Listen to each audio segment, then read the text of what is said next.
years ago, I said, too many bands. There's too many bands out here right now. And then later on, a guy named, what's his name, DJ Big John, on the Drummers Breakfast, said, hey, there's a lot of in the way bands.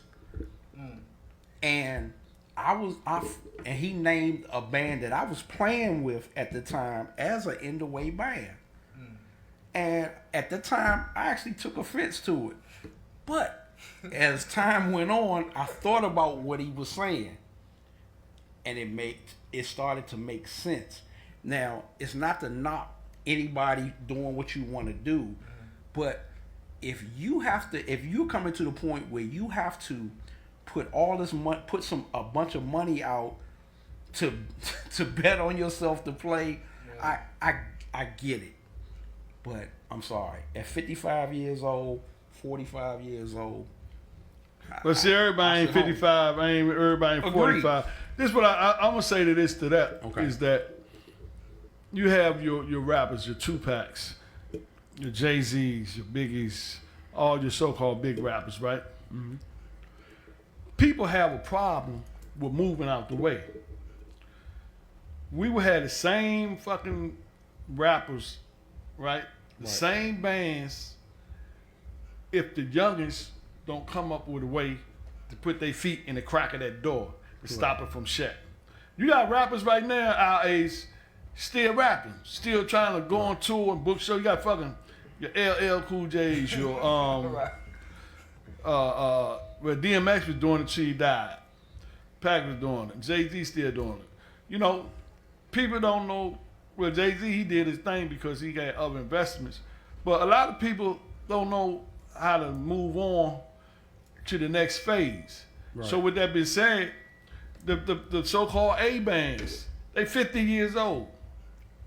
They're not moving out the way. They not sharing the wealth, right? And they gonna keep it long as they can keep it.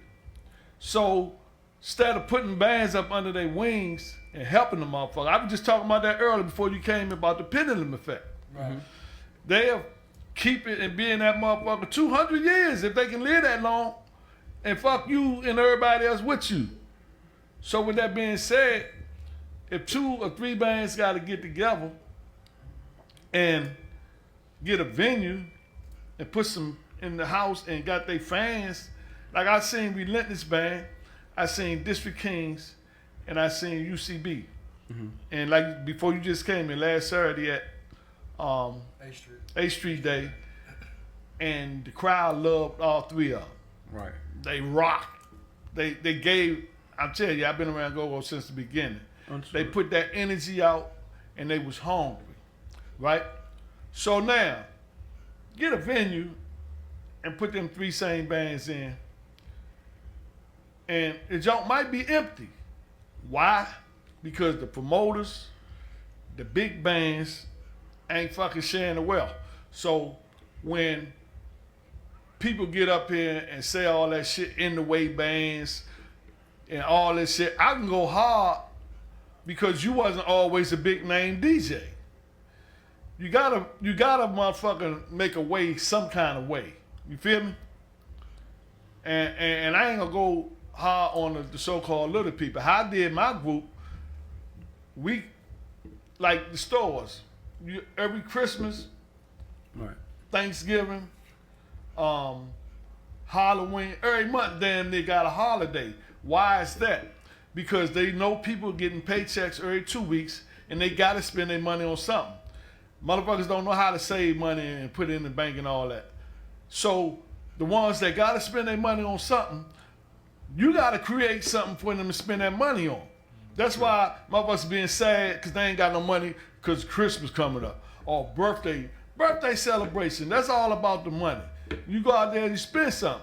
So when it comes to bands creating a way to get some money, I'm all for that because somebody gonna get that money.